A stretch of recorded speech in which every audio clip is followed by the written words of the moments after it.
All right. And we're live at 10:05 on, what do we call this thing? The Mindstate Marketing Hour with Will Leach.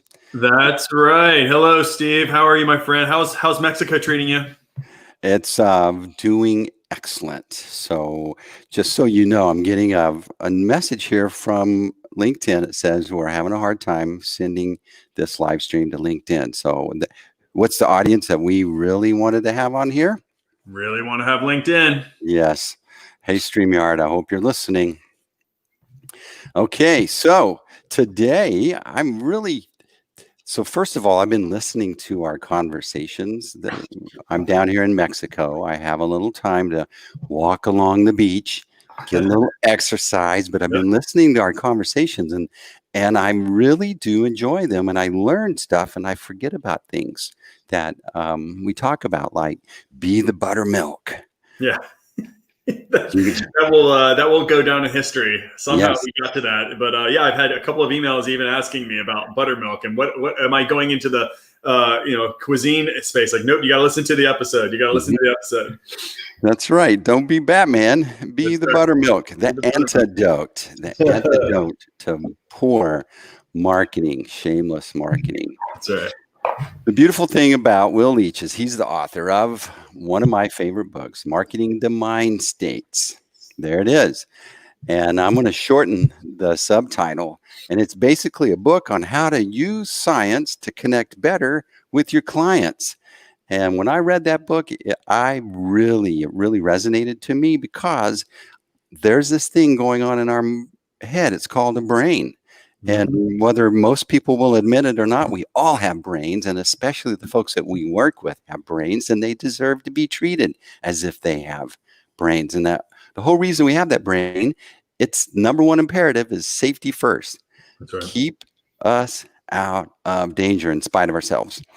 And when we run into marketing, that brain is doing the same, even when we're experiencing marketing, which is a great... Tell us just a little bit, just one or two sentences on why you felt you had to write your book, Marketing the Mindstates. Yeah, it was just as, the last 15 years has been kind of what I call this golden age of human understanding. And yet I was at PepsiCo and looking at marketing that didn't take in all of this behavioral science. So I decided to change that. Yeah. And so, as a marketer, you think about if you're a marketing director, or even if you're a business owner and you hire a marketing director, there's this thing in the back of your mind that's going, do they really know what they're talking about? Do you have the authority to talk to someone in a legitimate meeting, asking legitimate questions? Yeah. How's this going to help grow our business?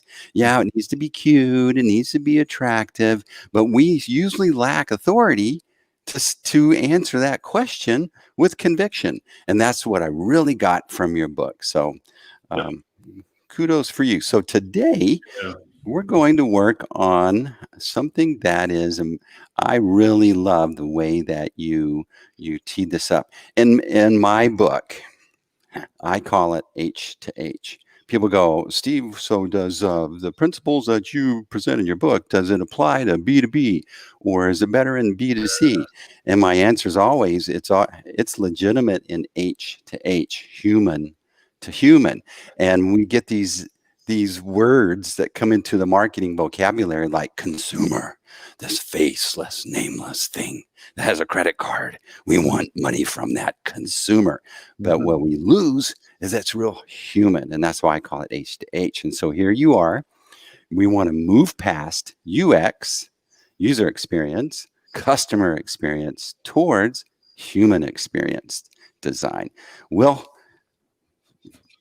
tell us. Drop some wit.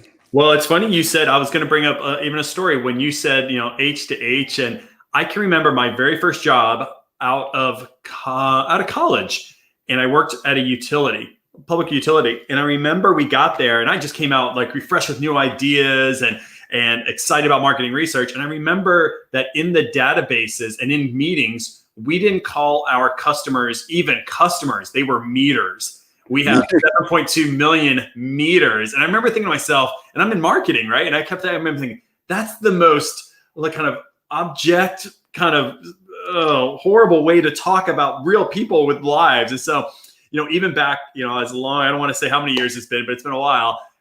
Even then, we weren't talking about customers and humans, and I think we've lost that. And you and I actually talked about this very early in the discussions when we were talking about your book, right?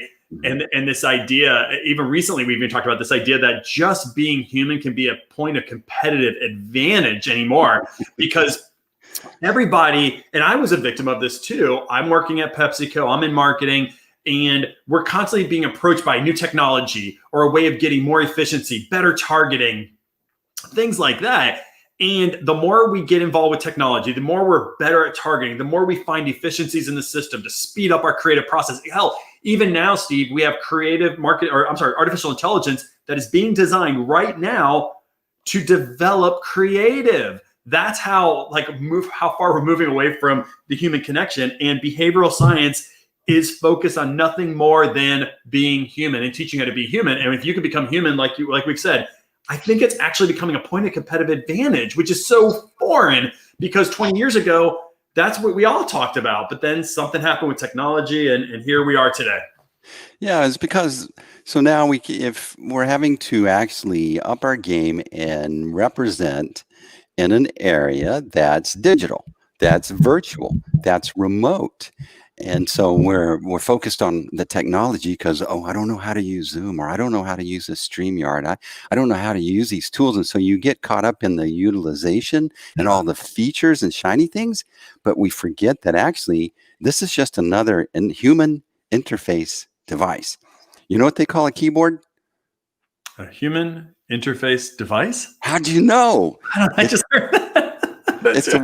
It's a way to interface with a computer. Yeah. So all this is a human interface device. But what do we get caught up in? Robot interface device. We keep designing to be a better robot interfacer than a human interfacer. Yeah. So let's talk about, if we're going to up our game in the HX, you say we need to design popsicle moments for your website visitors. What in the world is a popsicle moment? Okay, Steve. So that is my term, but I got the idea. Have you ever read this book by, Chip Heath and Dan Heath, The Power of Moments? No. Okay. So Chip and Dan Heath they're brothers.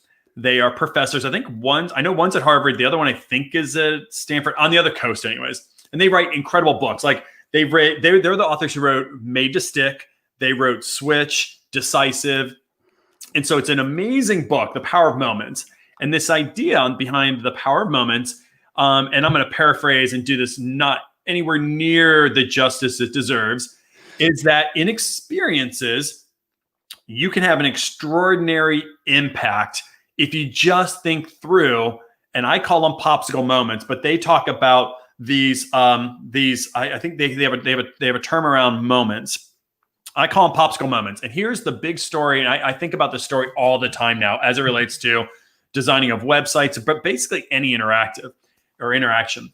And so there is a hotel out in Los Angeles called the Mystery Hotel. What was it called? The Mystery Hotel. I'm trying to remember the name of it. I think it's called the Mystery Hotel. Have you ever heard of that of that hotel? Oh, you're talking about the Magic. I'm sorry, not the Mystery. Is it the Magic? No, it's the named after the gun heiresses, and it's the Mystery House. It's the Winchester Mystery House. Is that what you're talking about? That's not what I'm talking about. Well, that's there too. It's in California, and you walk up these stairs to nowhere. Yep. Oh gosh. Well, this one is. Oh, I can't believe I forgot it. The Magic Hotel in LA. The Magic Castle. Sorry, I can't believe it. The Magic Castle Hotel. So, the Magic Castle Hotel. If you are actually, ever on Yelp, the Yelp ratings are through the roof. Like, it's the highest rated hotel in all of Los Angeles. And it's bigger than the Beverly Hills Hilton. It's better than the Four Seasons. And if you look at that picture, Steve, it is nothing more than a motel. In fact, it's a kind of a rough looking motel. but it has these amazing ratings. People go nuts for this motel. And so what I guess Dan and Chip did is they went and they were trying to figure this out. Highest rated hotel in all of LA. And they have a lot of these moments, but one of these moments I call the popsicle moment. And here's the idea. Out by the pool, outdoor pool, by the way, nothing magical about it. There's a phone. And if you pick up that phone, somebody on the other end of the phone says, hello, what flavor popsicle do you want? And you can have orange, cherry, or grape, as many as you want. And if you have kids there, they can order it anytime, day or night, any flavor, as many as they want. And they say, I want to have a grape popsicle. Then a couple minutes later, somebody comes out with white glove service on a silver platter, a popsicle. And imagine your kid if they ordered a popsicle on a hot day, and all of a sudden this person comes out and greets you with this popsicle. Now, this moment, what makes this moment incredible is just like you're doing, you're smiling, because that is outside of the bounds of what would be expected from a motel. But there's this thing, and it's a perfectly executed example of a popsicle moment, a surprise that came out of nowhere that creates this experience, this human connection for your kids or even for you, that otherwise we would find efficiencies to try to make that hotel chain as most profitable as possible, or this hotel to keep things like this out of the system, to keep hiccups out of the system. But instead they found a moment. And this motel, has a couple of these little small things that have made it like this icon in motels or in hotels. So they talk about the power of moments. And I always think to myself, if you are going to do human to human design, one of the first things you should do is try to find popsicle moments, things that are totally non-expected, that you would never expect out of your website. It just so happens I came up with an idea for one that I was thinking, you know what, we should consider doing this, Steve, because I think it's something that's so unexpected that could be a popsicle moment for you. You want to hear about it? Will, I'm dying to hear about it. Tell me, please. Here's the idea. Have you ever been to a website? I'm not going to accuse you of anything. Let's say I've been to a website and I put my credit card in to buy a t-shirt or something, and the credit card gets rejected. That is a bit of a humbling experience. Sometimes it's a technology glitch. Sometimes maybe somebody thinks I have my credit card stolen. I don't know. But the normal thing, if you try to pay for something online and your credit card gets rejected, you get this generic message that kind of pushes you out and says, hey, try again. Eventually say, you're probably having problems, come back again, right? It's a terrible way of ending an interaction on brand and knowing that somebody wants to buy your product. So I wrote here, rather than getting generic, cancellation, what if a pop-up came up and it said, we can clearly see that you really like this, so we decided to chip in, enjoy, and you gave like a 5% discount. Wow. Even if even if you never use that discount, because maybe the card is canceled, it's a dated card, whatever, you would talk about that experience. Because have you ever had a pop-up that said, hey, and it wasn't just a discount. It wasn't saying, hey, save 5% now. It almost made you believe, I wrote this, we can see that you really like this. Imagine it's like, hey guys, Will's trying to buy our t-shirts and he's running low on cash. Let's get the hat around. Everyone's like kind of in the back room getting the hat around. Mm-hmm. That to me was like a popsicle moment that I thought, if you could figure out, just not coming up with the idea, but finding 3 or 4 times on your website experience or your total customer experience or your commerce experience where you could bring in something like that made you feel human, that would make all the difference in today's crazy cluttered world. See, what you're thinking about is how to use the technology that's available to us now to recognize that something's going on there, that person is backing out. Mm-hmm. And so that's when, if you were there in person, you would have said, hey, before you go, is there's something that we're missing here, or what can I do to help you? Right. And so thinking about how to continue that HX, the human experience, to use that technology instead of thinking about, hey, where are you going? Yeah. And what I was gonna say, and it just dawned on me. I've worked in, the field of, behavioral science-based marketing and helping clients find ways to find, to better interact with people. And it just dawned on me, I've had clients who said, basically, how can we convert people away from calling our customer care center, which is a huge cost constraint for a lot of companies, and move them online? without ever going through the process of, if we make this conversion, if everybody's interacting with us on our online, on our website, how are we going to make that as human as possible? And it's more than just using fancy words. It just is. It's these small things that we can really make somebody feel like I'm having a one-to-one friendship relationship. Even though this technology is keeping us afar, you and I right now are having a great relationship on this technology, thousands of miles away. Totally. So how can one conduct an HX audit on their website to find popsicle moments? That's right. So this is going to be a little bit of innovation, a little bit of creativity.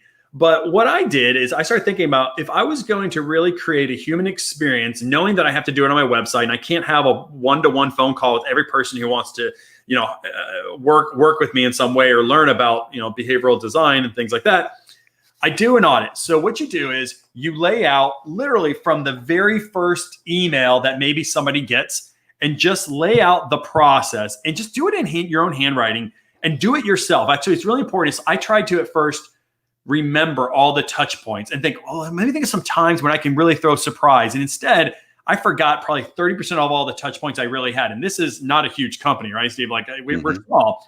So go through the actual steps that somebody goes through on your, to interact with you on your website. Go through every step, every single click, every kind of tab you're going to open up, and just get a feel for the entire experience.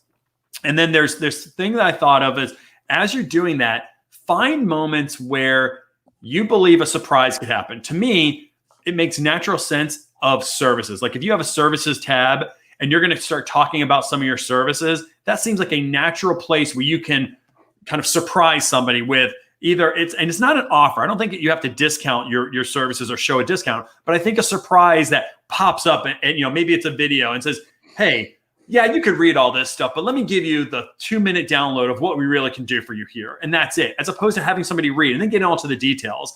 But something as simple as that. Or one thing that we've started to think about is, a lot of people come to my site, Steve, and on the resources page because they want to learn. Mm-hmm. and they want to go deeper. And one thing which we never really talk about is how we do back behind the website, how we do our work. We don't do that very often. We just kind of deliver for our clients. Mm-hmm. But there are some out there that want to know, like what you and I are talking about, like, well, how do you do it? That is a perfect time to put in something that tells you behind the scenes stuff.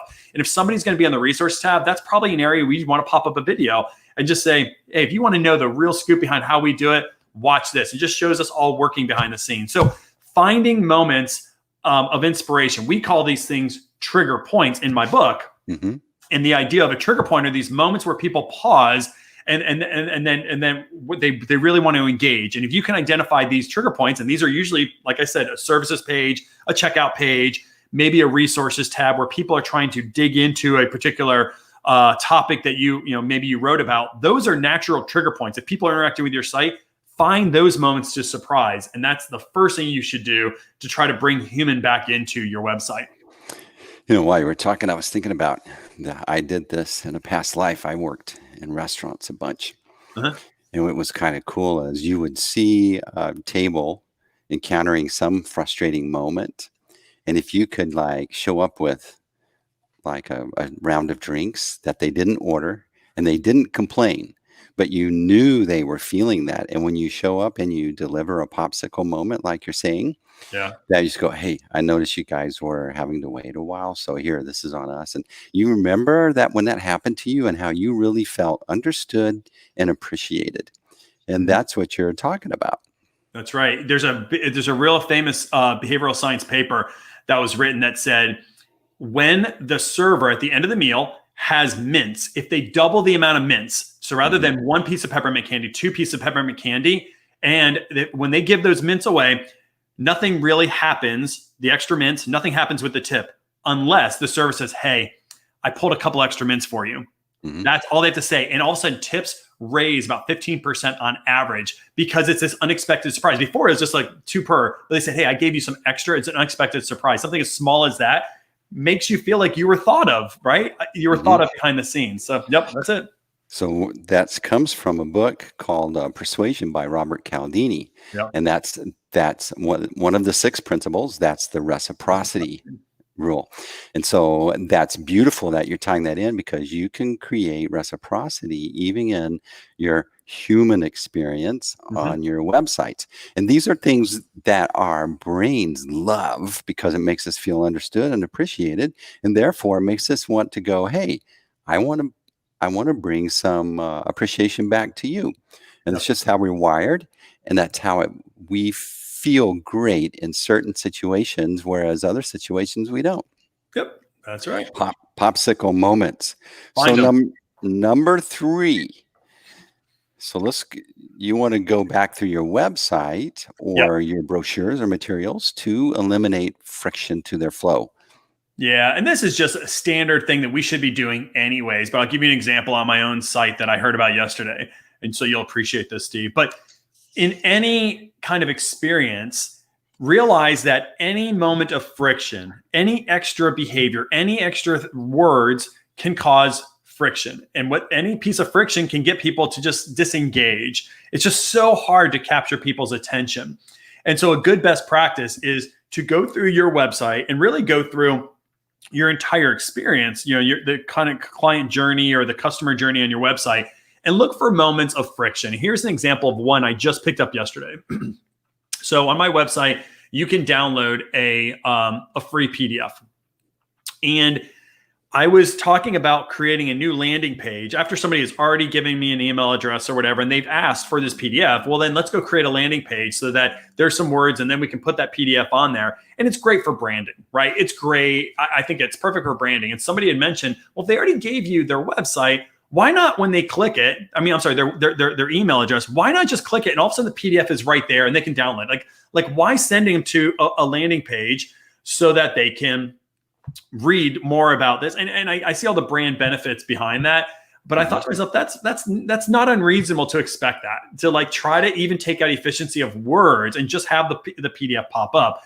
And so we have so many times in our websites, and I am a horrible person who does this. I keep wanting to add more because I have so many things I want to talk about. And by adding more, you can actually create moments of friction. It's not that it's bad, but every moment of friction can cost you a sale. So if we're going to design these moments into our HX, what are some examples of how to use like achievement or competence or empowerment motivations in these examples? That's right. So, these are, let's say, for instance, if you... And before you go there, Will, Yep. just for those who maybe haven't read your book, or can you give us a quick little backstory on those? That's right. So behavioral psychology tells us that there are 9 core human motivations that drive people to engage with our brands in any way. Things like success, which would be designed around people's desire for achievement, or to belong to a group. That's somebody's desire to be a part of a tribe, somebody bigger themselves. So that's called belonging. So there are 9 of these motivations. Mm-hmm. And if you know these motivations, you can take a surprise moment to the next level. Mm. So for example, if for whatever reason you're selling consulting services or maybe coaching services, you may find that your customers, your clients, are driven to become a success. They're driven by achievement. So if you know this, which that's reasonable if you're doing coaching in some way, business coaching or any kind of personal coaching, it's reasonable. So if we know that this person's driven by success, how can you make your site help them be successful? And so things I thought about was like, how can you on your website level up? How would you level somebody up? How would you give them a badge or a reward? Because if you're driven by success and achievement, little badges as you're going through an experience, little rewards, hey, you just made level 3, level 4, makes you feel like a success. But imagine if somebody else came to your website, which they come to mind sometimes for competence. They desire greater skill.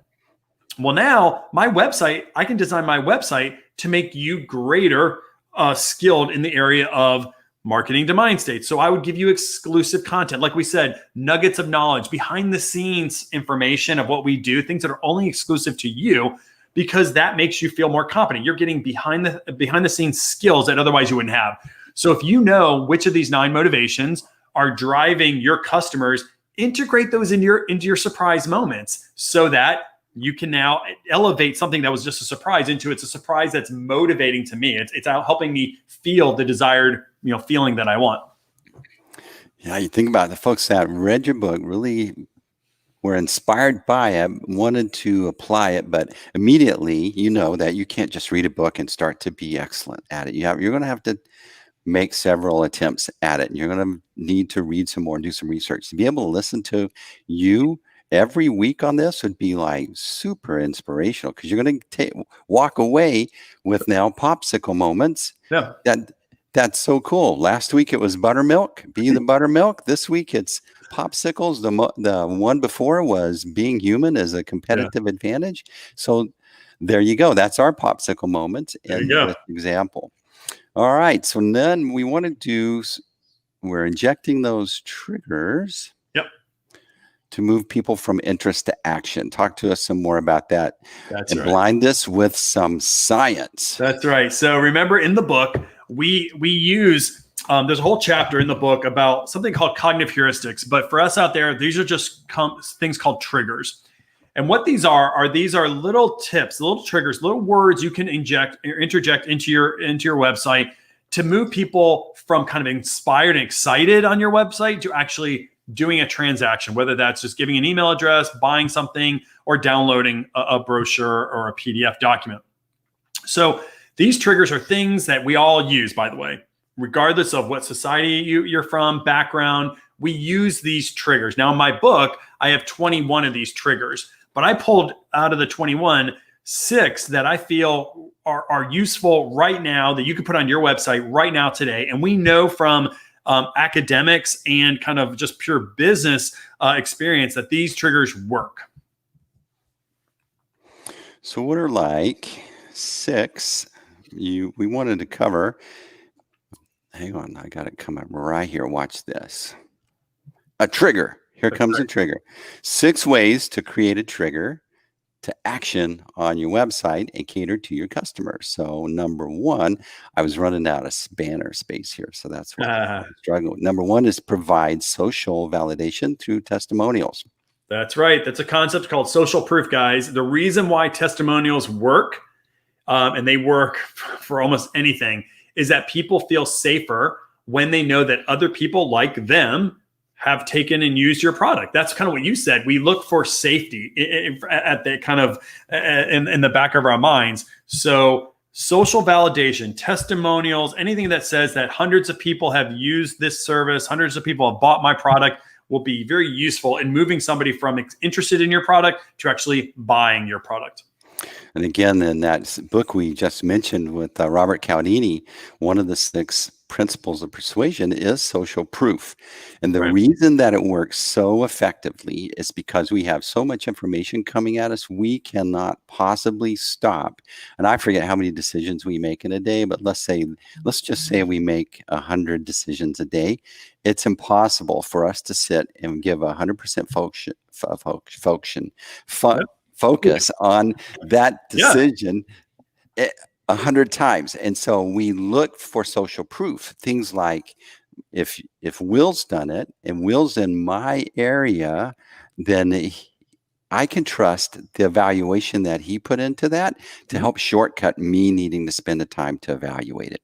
Yep, happens all the time, guys. That's why when you go to Amazon and you see the 5-star ratings and you look to see how many people have reviewed it, you feel much better when you have tens, hundreds, thousands of people reviewing an item. That's why you feel better than just having one person, because it's been validated by others. All right. Surprise. Tell us. We've already talked about this, right? It's this idea that if you can create these unexpected popsicle moments, what the real idea behind that is you create what's called a hot state. That's a scientific term. You create emotional arousal. And when you have higher emotional arousal, surprise moment, when you get happy and you get excited and you see something that's unexpected, that creates interest in that idea. And that interest will oftentimes, that emotion will translate into, I got to take an action. So find moments, popsicle moments, and surprise people. And that is a nice way to jumpstart somebody from just being casually interested in your website to actually buying on your website. I read this book called Hit Makers, and it talks about a hit has to satisfy a couple of things with our brains. First of all, we need to kind of already know what's going on here. We need to be in an area that feels safe. So it's like it feels familiar, but if it doesn't have a surprise in it, Give me, and so it's titled, give me something give me something I already know, but surprise me. Give me the same, but surprise me. And that's in play in this surprise moment, in this popsicle moment. Yeah, I don't know how true this is, but I heard that there's a ratio in innovation. So if you're going to launch a new product, I heard that ratio is 80% familiar, 20% surprise, because ultimately we desire that safety. But so if you go too drastically, maybe that's Google Glass, right? That could be an example of Google Glass where it was just so different, even though these are glasses, that we just weren't ready for it. So I think there's this ratio I've heard about is a 20% surprise, 80% familiar. And that's the right ratio where people feel inspired to act, but not fearful that they're going to take an action that could hurt them. So I was telling someone this testimony the other day, and it was about you, Will, actually. And so I hope you don't mind me sharing this into the world right now. But but the first time that you and I were talking, and I suggested maybe you were totally open to being a guest on a podcast, but producing a podcast. I remember the look on your face when I brought it up, because I could see in your brain, it was going, I don't have time to do all the things that go with that. And so when I reframed the conversation as, Will, I want to do a weekly interview with you, then it was like easy. And it made sense. And so basically, I changed the name of what we were doing, but yet we're delivering on all this beautiful stuff that I'm super proud of. And it's beautiful, but I had to discern that don't call it podcast, call it a weekly interview. Yep. That's a great point. And you adopted it, and it made sense because you didn't have to do all the work because you're busy doing all this other stuff. All right, here's another principle.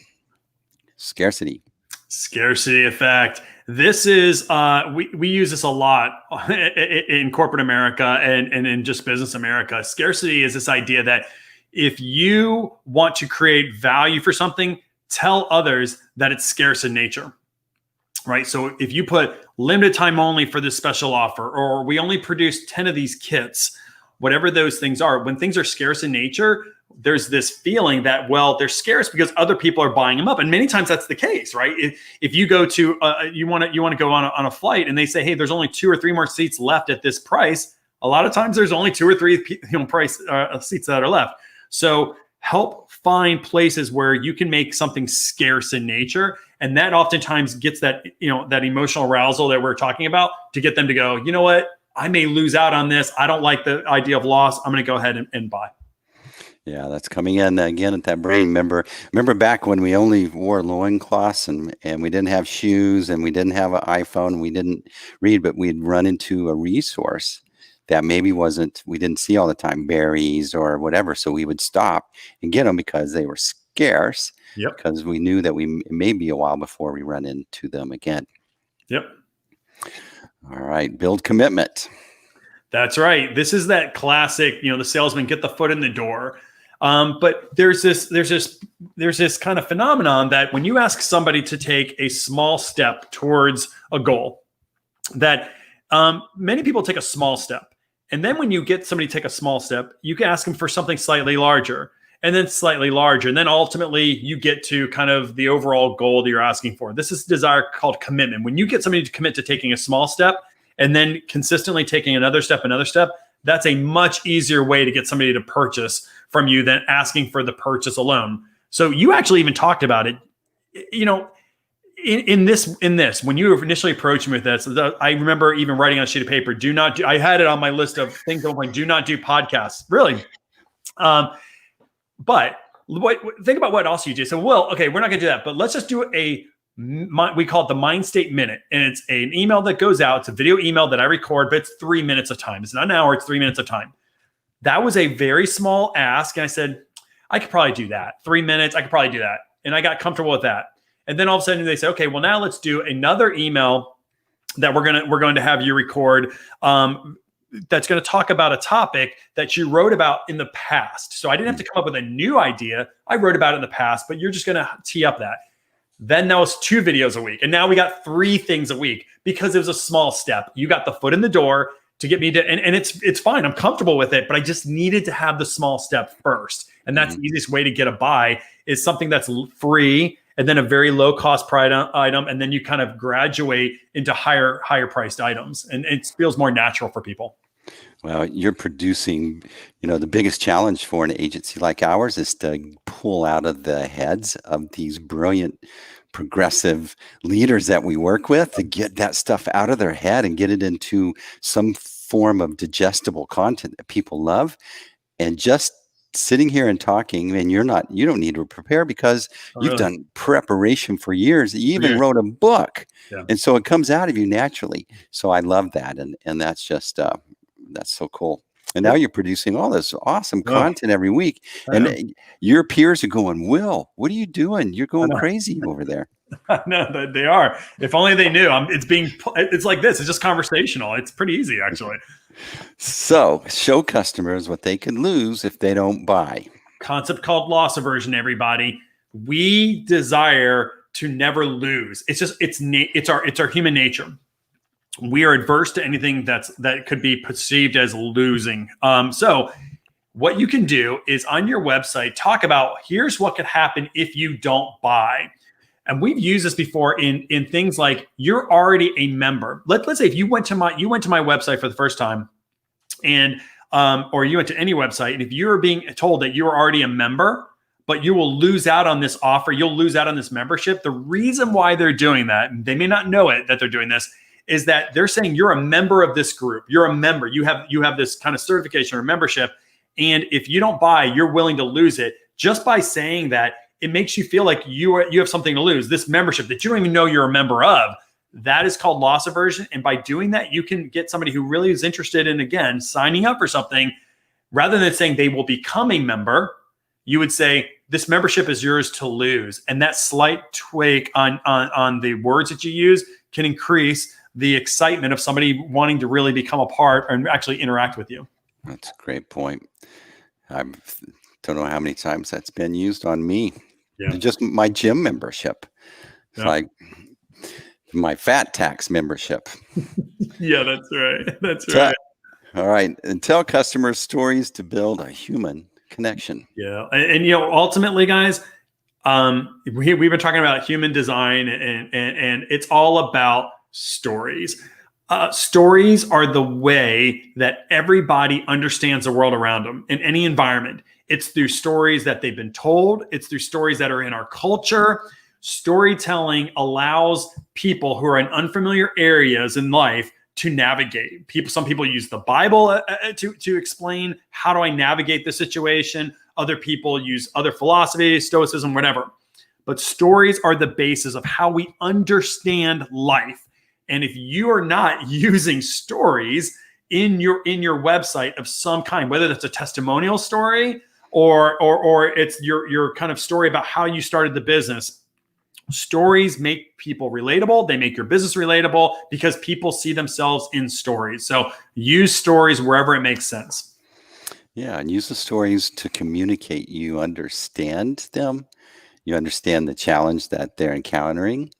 And this is what really drew me to Will's book, was that story could be dialed in to specifically communicate. I understand the mind state that you're in at this moment. Yep. Because folks that come to my website, they're of this persona that when they're in this state of mind, they're in an achievement mind state. They're going, this is what they're thinking. They're thinking like, all right, I have to attempt this. I'm going to make it regardless. That's just who I am. But I'd like to avoid stepping in a ditch and wasting money and time. Yep. I'm hoping you guys are the ones that'll help me achieve that. Mm-hmm. It's a classic story. It's the warrior story that we've grown up as kids hearing again and again. And so we identify, if you're in that warrior frame of mind, we call it, achievement mind state, but it's all story based, things that we learned through TV, stories that our parents told us, the Bible, anything like this. And so it's in our DNA to become a part of stories. So we've covered design, popsicle moments. Mm-hmm. We can do that. A popsicle moment is this nice little thing that's happened to us many times. We just didn't realize it, but we'll use the example of the hotel in California, the Magic Hotel. That's right. The Magic Hotel. I got to get it. The Magic Castle Hotel. The Magic Castle Hotel, where you can dial in while you're by the pool and say, I would like a grape popsicle. And they bring it out there on a silver tray, white gloves. How special does that make you feel? So anytime you can weave that in to your human experience, then that makes a big impact. We're changing the word UX to HX, becoming human experience. And you just want to feel like, how can I help you eliminate friction, inject triggers? And you do that by conducting these audits and figuring out where you can put these popsicle moments in. That's right. So can you just tell us off the cuff any little one account where you stumbled into this and this kind of came clear to you and you implemented it and it was a big win? Yeah. I can't tell you the account name, but it was a major financial services company that that was trying to create a sense of security on their website. And imagine if you're a credit card company, that you have every transaction of all of your customers. So you know the things that people buy, right? And that's a scary proposition for people. And so the fear is that if the credit card company was ever hacked, how would my information get out there? The things that I bought, they could use my credit card to buy things that I don't want them to buy, things like that. So a very simple thing that we started doing on their website was incorporating little small cues to make them feel like the website was more secure. And the way we did that was literally putting small pictures of padlocks in certain areas, especially areas where you're going to look at your account information. And that small, the small prime of showing a lock actually conveyed to them that this was a secure site. It's a very simple thing to do because these sites are very, very secure. But we actually saw increases of feelings of security and more transactions of looking for my credit card information, looking up for my transactions, downloading bills, just by doing something as simple as that. Yeah, you think that's just universal everywhere we go. Any country that we drive in, we see these common icons that communicate without text what it means. Right. And so that lock was doing the same thing. Our brains don't need text all the time. We can get, in marketing, we can get all wordy and default think that we have to have all this text. But when an icon or an image could be so powerful. Yeah, even more powerful than reading all those words, right? So the other day I looked, is it Adobe that's coming out with this artificial intelligence that you can pick an image of a human, for example, that you want to use as a stock photo on your website. But the artificial intelligence now can dial in their eyes, and you can change where the eye looks. You can change the emotion on their face, where you can make it really dial in and be more specific to convey. And I was thinking about your book, and when I was reading your book, I was going, but it's so hard to find stock images that accomplish what you coach. That's going to be a game changer because I get that comment all the time. How do I convey, because we go down in the book talking about you have to show confidence in the person's face. Well, scientific tells us the muscles that need to be kind of contracted to show a point of confidence.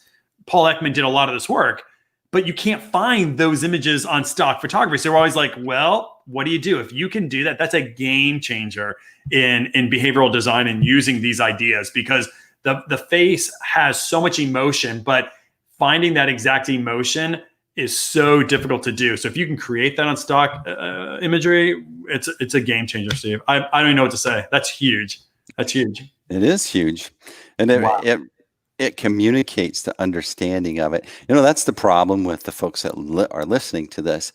You're competing against hyper weaponized corporations, companies that are well-funded, that have this great technology, these armies of data scientists, these armies of marketers that are dialing in and taking advantage of all these little competitive applications. But the truth is, it's in you already, but you have to be human to start to pull it out of you. And so that's why you preach being human is a competitive advantage. that get you past these armies. That think about the conversations they had in the boardrooms. Well, if we spend these millions of dollars, we can actually adjust the look of the person's. Is he mad? Is he happy? Yeah. But they had to be convinced to invest millions of dollars for that. And it came from the science that convicted them that it's going to help them connect better with clients. Yep. So Will, you've got some workshops going on. You've got things going on. Tell us a little bit about the Mindstate Marketing Workshop. That's right. In early November, we're doing our next Mindstate Marketing Workshop. It's a 2-day workshop where on day one, we teach you more of the sciences behind all the principles of marketing and mind states. But on day 2, we actually walk you through a case study with real data. We work together using this real data so that we can teach you how to identify your customer's mind state and then how to apply behavioral psychology principles, the ideas that are in the book into your marketing. So you walk out of there with not just knowledge, but actual direct application to your business. So you should check it out at mindstategroup.com. Mindstategroup.com. You know, Will, I get to talk to you 1 hour a week. I'm probably the smartest guy on the mind state stuff that you preach now. An hour a day with me, that's got to give some kind of payoff, I hope. An hour a week. Or an hour a week. I'm sorry, yeah, an hour a week. Plus, I listened to the episode later to see what we talked about, what resonated, and how we should upgrade our next one. But there's all sorts of popsicle moments in these. There's all sorts of testimonials. There's a lot of things going on in these conversations. We need to keep track of these things, right? We need to have like a running list. And one day that running list will be like really impactful, powerful, like set it out for Christmas or something. I don't know. We got to start thinking about that. Something like that. Just package all these videos. I'll stop wearing my ball cap so that my head matches yours. That's good. Okay, you see that right. going on there? And I don't know. We'll just call it the 2 eggs Christmas package or something. We'll get some creative people on that, but I know where you're going. I'll take it.